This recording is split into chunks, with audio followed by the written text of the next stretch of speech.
बिस्मिल्लाहिर्रहमानिर्रहीम। अस्सलाम वालेकुम। आलिम्स.pk पर आपको खुश आमदीद। और English to Urdu vocabulary section में लफ्ज है न्यूट्रल।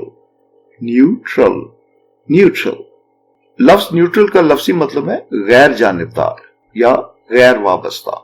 जब आप किसी मामले में किसी की साइड ना लें या गैर जानिबदार रहें तो आप न्यूट्रल कहलाएंगे। वैसे गाड़ी या मोटरसाइकिल में भी एक गियर न्यूट्रल होता है जिससे गाड़ी आगे पीछे नहीं जा सकती और अपनी जगह खड़ी रहती है। मिसाल के तौर पर, it is better for you to remain neutral in this matter. आपके लिए यह बेहतर होगा कि आप इस मामले में गैर जानिबदार रहें। We should look for a neutral umpire for this match. हमें इस मैच के लिए एक गैर जानिबदार अंपायर ढूंढना चाहिए। तो आज का वर्ड था न्यूट्रल, जिसका मतलब है गैर जानिबदार, गैर वाबस्ता। उम्मीद है कि आपको लफ्ज न्यूट्रल का मतलब समझ आ गया होगा। Good luck to you.